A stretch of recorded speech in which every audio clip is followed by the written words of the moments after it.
আব্দুল জব্বার স্মৃতি বলি খেলায় টানা দ্বিতীয়বারের মতো চ্যাম্পিয়ন হয়েছেন কুমিল্লার মোহাম্মদ শরীফ।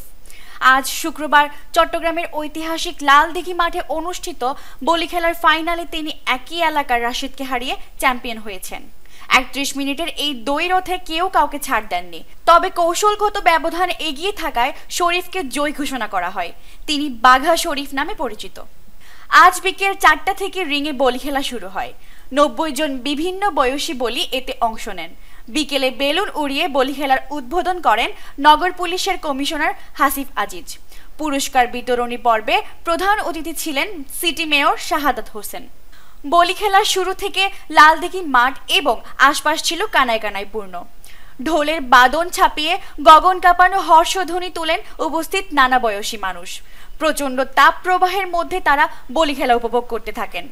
বলি খেলায় ১৮ বছর বয়সী ফয়সাল যেমন ছিলেন, তেমনি ৭০ মফিজ উদ্দিনও ছিলেন ব্যবসায়ী, ছাত্র, চাকরিজীবীরাও। প্রথম রাউন্ড শেষে কোয়ার্টার ফাইনালে ৮ জন মুখোমুখি হন। লটারির মাধ্যমে তাদের নির্বাচন করা হয়। এই ৮ জনের মধ্য থেকে জয়ী ৪ জন সেমিফাইনালে মুখোমুখি হন। এই ৪ জনই ছিলেন কুমিল্লার। এর মধ্যে ২০২৩ সালের চ্যাম্পিয়ন শাহজালাল বলিকে হারিয়ে দেন গতবারের রানার আপ রাশেদ। দ্বিতীয় সেমিতে শরীফ জিতেছেন কামালের বিরুদ্ধে। তৃতীয় স্থান নির্ধারণীতে জিতেছেন কামাল। শেষে আসে সেই মাহেন্দ্রক্ষণ ফাইনাল। এবারও ২০২৪ সালের মতো মুখোমুখি হন শরীফ ও রাশেদ।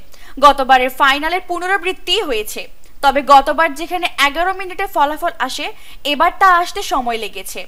এক পর্যায়ে দুজনের যুগ্ম চ্যাম্পিয়ন হওয়ার প্রস্তাবও নাকচ করে দেন বলি খেলা কমিটির সাধারণ সম্পাদক শওকত আনোয়ার। তিনি রিঙ্গে উঠে মাইকে ঘোষণা দেন একজনকে জিততেই হবে। ৩১ মিনিটে এসে শরীফ রাশেদকে ঝাপটে ধরে ফেলে দিতে উদ্যত হন। তখন রাশেদ নিজেকে রক্ষা করতে রিংয়ের রশি ধরে রাখেন। রেফারিরা এই কৌশলকে অবৈধ ঘোষণা করে শরীফকে বিজয়ী ঘোষণা করেন। শরীফ পেশায় মাংস বিক্রেতা, রাশেদের মুরগির খামার রয়েছে। এভাবে ফল নির্ধারণ করাকে রাশেদ মেনে নিতে পারেননি। তিনি ক্ষোভ প্রকাশ করেন। জয়ী শরীফ শিরোপা অক্ষুণ্ণ রেখে উৎফুল্ল। তিনি বলেন, এবার একটু বেশি ঘাম ঝরাতে হয়েছে। এই জয়ে আমি আনন্দিত। চ্যাম্পিয়ন শরীফ পুরস্কার হিসেবে পান ৩০,০০০ টাকা। রাশেদকে দেওয়া হয় ২০,০০০ টাকা। প্রতি বছর বাংলা ১২ বৈশাখ এই বলি খেলা অনুষ্ঠিত হয়। বলি খেলাকে ঘিরে ৩ দিন ব্যাপী বৈশাখী মেলা বসে লালদিঘির আশেপাশের এলাকায়। এর আগে বৃহস্পতিবার থেকে লালদিঘির মাঠ ও আশেপাশের এলাকায় শুরু হয়েছে বৈশাখী মেলা। ঝাড়ু ও তালপাতার হাত পাখা ছিল নারী পুরুষের প্রথম পছন্দ। গৃহস্থালির বিভিন্ন সামগ্রী, শিশু কিশোরদের খেলনা, গৃহসজ্জার জিনিস, তৈজসপত্র, ঝাড়ু, কুড়াল, আসবাব, গাছপালা কি নেই এই মেলায়।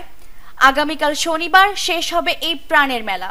১৯০৯ সালে বক্সিরহাটের ব্যবসায়ী আব্দুল জব্বার সওদাগর ব্রিটিশ বিরোধী আন্দোলনে যুব সমাজকে উদ্বুদ্ধ করতে এই বলি খেলার প্রচলন করেছিলেন।